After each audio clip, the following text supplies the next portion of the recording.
News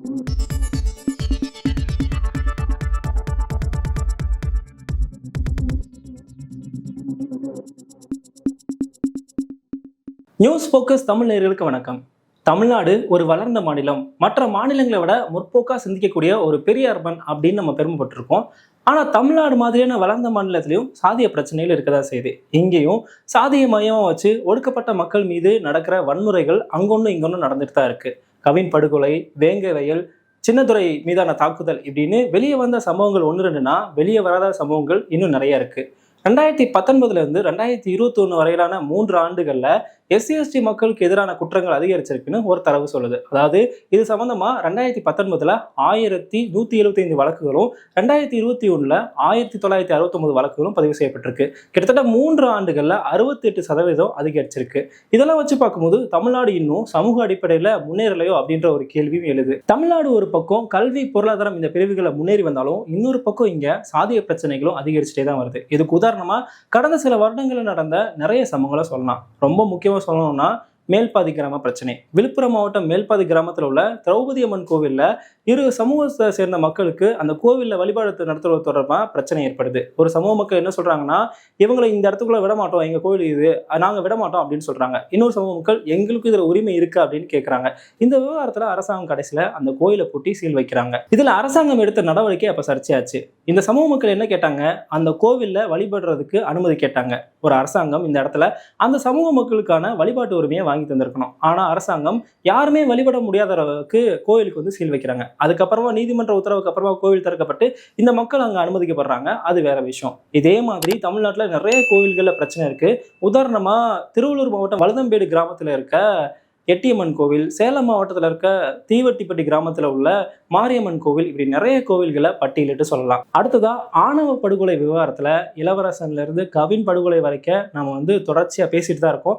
ஆனா இந்த மாதிரியான சம்பவங்களும் தொடர்ச்சியா நடந்துட்டு தான் இருக்கு. சமீபத்துல மயிலாடுதுறை மாவட்டத்துல ஒரு பெண், அவங்க வந்து இடைநிலை சாதியை சேர்ந்தவங்க, ஆனா பட்டியலின சமூகத்தை சேர்ந்தவரை திருமணம் செஞ்சிருக்காங்க. அவங்களோட பொண்ணு இன்னொரு பட்டியலினத்தை சேர்ந்த ஆணை வந்து காதலிக்கிறாங்கன்றது தெரிஞ்சதும் அதுக்கு எதிர்ப்பு தெரிவிச்சு ஒரு கட்டத்துல தன்னோட உறவினர்கள் மூலமா அந்த பட்டியலின வாலிபரை வந்து கொலை செய்யறாங்க. இது எதை காட்டுதுன்னா, அவங்க சாதி மறுப்பு திருமணம் செஞ்சிருந்தாலும் சாதி மறுப்பு திருமணம் செஞ்சவங்க மனசுலயும் சாதிய உணர்வு இருக்குன்றதை இது காட்டுது.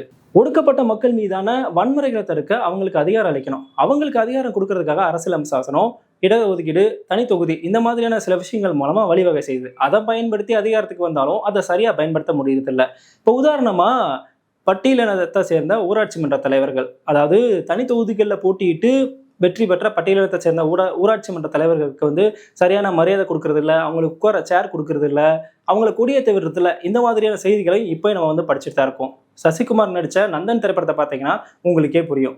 இந்தியாவில் உள்ள சில பின்தங்கிய மாநிலங்கள், அதாவது தமிழ்நாடை விட வளர்ச்சியில் பின்தங்கிய மாநிலங்களில் இருக்க இடைநிலை சாதிகளை விட தமிழ்நாட்டில் பட்டியலின பிரிவில் இருக்க ஒரு சில சாதிகள் பொருளாதார அடிப்படையில் ஓரளவுக்கு நல்லாவே முன்னேறி இருக்காங்க. ஆனால் பொருளாதாரத்தில் முன்னேறின இந்த மக்கள் சமூக அடிப்படையில் சமநிலை எட்டினாங்களான்னு கேட்டால் கண்டிப்பாக இல்லை. எங்களோட ஏரியாக்குள்ளே நீ வரக்கூடாதுன்னு தீண்டாமை சுவர் கட்டுறதும், ஏரியாக்குள்ளே வரும்போது செருப்பு போடக்கூடாதுன்ற கட்டுப்பாடுகள் இன்னமும் இருக்க தான் செய்யுது. இதுக்கு உதாரணமாக வந்து சிவகங்கை மாவட்டத்தில் நடந்த சம்பவத்தை சொல்லலாம். சிவகங்கை மாவட்டத்தில் எங்கள் ஏரியாக்குள்ளே நீ எப்படி பைக் ஓட்டிட்டு வரலாம், அதுவும் புல்லட் பைக் எப்படி ஓட்டிட்டு வரலான்னு சொல்லி அந்த வாலிபரோட கையை வெட்டின சம்பவம் நடந்திருக்கு. வெகு சமீபத்தில் எங்கள் ஏரியாக்குள்ளே நீங்கள் வரக்கூடாதுன்னு ஸ்கூல் போகிற அந்த பள்ளி சிறுவர்களை மூதாட்டி ஒருவர் விரட்டின சம்பவம் வந்து தஞ்சாவூரில் நடந்திருக்கு. இது தொடர்பான வீடியோ கூட இப்போ வைரல் ஆகிட்டு இருக்கு. இதே மாதிரி கொஞ்சம் வருஷத்துக்கு முன்னாடி தென்காசி மாவட்டத்தில் பட்டியலினத்தை சேர்ந்த சிறுவர்கள் கடைக்கு வரும்போது அந்த கடை ஓனரே வந்து இங்கெல்லாம் நீங்கள் வரக்கூடாது அப்படின்னு பேசின வீடியோவும் வைரல் ஆச்சு. இந்த மாதிரியான சம்பவங்கள் வந்து பட்டியலினத்தை சமூகத்தை சேர்ந்த மக்கள் பொருளாதார அடிப்படையில், கல்வியில எல்லாத்துலேயும் முன்னேறதுல இன்னைக்கும் இருக்க சிக்கல்களை இது காட்டுது. நடிகர் சூர்யா நடித்த ஜெய்பீம் படம் பார்த்தீங்கன்னா அந்த படத்தோட ஆரம்ப காட்சியில ஒரு இதை காட்டியிருப்பாங்க. அதாவது ஜெயில இருந்து கைதிகள் வந்து ரிலீஸ் ஆகி வர்றாங்க. அவங்கள வரிசையாக நிற்க வச்சு ஒவ்வொருத்தையும் வந்து உங்கள் ஜாதி என்னன்னு போலீஸ்காரங்க கேட்குறாங்க. அதில் இடைநிலை சாதியை சேர்ந்த மக்களை மட்டும் விட்டுட்டு பட்டியலினத்தை சேர்ந்த எஸ்சி பிரிவை சேர்ந்த மக்களை மட்டும் அவங்கள மட்டும் எடுத்துகிட்டு போய் அவங்க மேலே திரும்ப ஒரு கேஸ் போட்டு உள்ளே போட்டுருவாங்க. இது சினிமாவுக்காக வைக்கப்பட்டதில் நிஜத்திலே நடக்கிற சம்பவம் தான். இன்றைக்கும் தமிழ்நாட்டில் இருக்க நிறைய போலீஸ் ஸ்டேஷன் போய் பார்த்தீங்கன்னா பெரும்பாலான கேஸுகள் வந்து எஸ்சி மக்கள் மீது தான் இருக்கும். டிடி நெக்ஸ்ட் ஆங்கில பத்திரிகையில் கூட இன்னைக்கு தமிழக சிறையில் விசாரணை கைதிகளாக இருக்கவங்கள 3ல் ஒருத்தவங்க எஸ்சி பிரிவை சேர்ந்தவங்களா இருக்காங்க அப்படின்னு சொல்லுது. இதெல்லாமே வந்து எதை காட்டுதுன்னா, இந்த மக்கள் இன்னமும் இவங்களால ஈஸியா காரணம் செய்யப்படக்கூடிய இடத்துல தான் இருக்காங்க அப்படின்றத இது காட்டுது. இந்த விசாரணை கைதிகள்ல விசாரிக்கிறதுலையும் மற்ற பிரிவை சேர்ந்த விசாரணை கைதிகளோட பட்டியல் பிரிவை சேர்ந்த விசாரணை கைதிகளை விசாரிக்கிறதுல காவல்துறையோட அணுகுமுறை மோசமா தான் இருக்கு. அப்படி மோசமா நடந்துக்கிற காவல்துறை அதிகாரிகள் மேல புகார் வந்தா அதுக்கு அரசாங்கம் சரியா நடவடிக்கை எடுக்குதான்னு கேட்டா கண்டிப்பா இல்ல. உதாரணமா இதுக்கு பல்பீர் சிங் விவகாரத்தை சொல்லலாம். திருநெல்வேலி மாவட்டம் ஏர்வாடியில இருக்க அரசு உதவி பெறும் பள்ளியில தலித் மாணவன் பக்கத்துல உட்காருவது தொடர்பான ஏற்பட்ட பிரச்சனையில சக மாணவன் மாற்று சமூகத்தை சேர்ந்த இன்னொரு மாணவன் பள்ளிக்கு பேக்ல அருவாள் எடுத்துட்டு அந்த மாணவனை பள்ளி வளாகத்துல வச்சு வெட்டின சம்பவமும் இங்க நடந்திருக்கு. ஒரே ஒரு 4 நேரி சின்னத்துறை சம்பவம் தான் நமக்கு தெரியும். ஆனா இது மாதிரியான சம்பவங்கள் சாதாரணமாயிட்டே வருது. அடுத்ததான் அரசியல் கட்சி கொடிக்கம்பங்கள் வைக்கப்படுவதிலையும் இதுல பாகுபாடு காட்டப்படுவதா சொல்லப்படுது. இப்போ மற்ற அரசியல் கட்சியோட கொடிக்கம்பங்கள் இருக்கிற இடத்துல விசிகாவோட கொடிக்கம்பம் வைக்கிறதுக்கு அனுமதி மறுக்கப்படுவதா ஒரு குற்றச்சாட்டு இருக்கு. இந்த குற்றச்சாட்டை விசிகாவினரே சொல்லியிருக்காங்க. தமிழ்நாடு இன்னைக்கு சமத்துவம் பேசுற, சமூக நீதி பேசுற பெரியார் மண் அப்படின்னு நாமெல்லாம் பெருமைப்பட்டு இருக்கோம். ஆனா பெரியார் சொன்ன உண்மையான சமத்துவம் இங்க வந்ததான்னு கேட்டா இந்த சம்பவங்கள் தான் இதுக்கு பதில். இந்த விவகாரத்துல மற்ற மாநிலங்களை காட்டிலும் தமிழ்நாடு ஓரளவுக்கு முன்னேறிதான் இருக்கு. இங்க பேருக்கு பின்னாடி ஜாதி பேர்லாம் பயன்படுத்துறது இல்லை. ஆனா இங்கேயும் ஜாதி பிரச்சனைகள் இருக்கதான் செய்யுது. என்ன தமிழ்நாட்டுல ஜாதிய பாகுபாடு இன்னைக்கு வெளிப்படையா இல்லைனாலும் மறைஞ்சு இருக்கதான் செய்யுது. இதோட தன்மை மாறி இருக்கே தவிர இந்த மண்ணை விட்டு இந்த ஜாதி முழுமையா போகல. இதெல்லாம் என்னைக்கு இந்த மண்ணை விட்டு போகுதோ அன்னைக்குதான் இது ஒரு முழுமையான சமத்துவம் பேசுற பெரியார் மண்.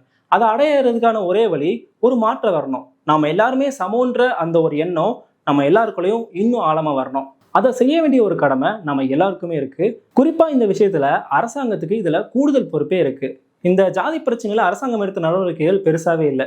ஏன்னா இந்த ஜாதி பிரச்சனையோட சேர்த்து வாக்கு அரசியலும் கனெக்ட் ஆயிருக்கு. இந்த வாக்கு அரசியலை மையமா வச்சு இதுவரைக்கும் நம்மளை ஆண்ட திராவிட கட்சிகள் 2 பேருமே சரியான தீர்வு காணாம விட்டுட்டாங்க. இந்த சாதி ஆணவ படுகொலைக்கு தனி சட்டம் கேட்டு நம்ம ரொம்ப நாளாவே கோரிக்கை வச்சுட்டு இருக்கோம். ஆனா இன்னைக்குதான் முதல்வர் சட்டமன்றத்துல இந்த விவகாரத்துல தனிச்சட்டம் அமைக்கிறதுக்கு ஓய்வு பெற்ற நீதியரசர் தலைமையில விசாரணை கமிஷன் அமைக்கப்படும் அறிவிப்பு வெளியிட்டிருக்காரு. இது ஒரு காலம் தாழ்ந்த நடவடிக்கையா தான் பார்க்கப்படுது. ஏன்னா இந்த விஷயத்துல தனிச்சட்டம் நேரடியா ஏற்றுவதற்கான முகாந்திரம் நிறையவே இருந்தும் அரசாங்கம் இப்பதான் ஓய்வு பெற்ற நீதியரசர் தலைமையில ஒரு விசாரணை கமிஷன் அமைக்கப்படும் அப்படின்ற அறிவிப்பு வெளியிட்டிருக்காங்க.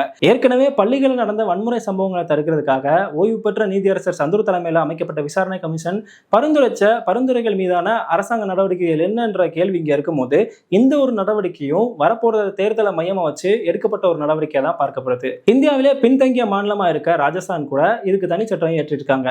பின்தங்கிய மாநிலம்னு நம்ம சொல்லிட்டு இருக்கோம். ஆனா அவங்க கூட இதுக்கு தனி கவனம் செலுத்துறாங்க. இங்க நாம பெரியார் மண்ணு பெருமை பேசிட்டு இருக்கோம்.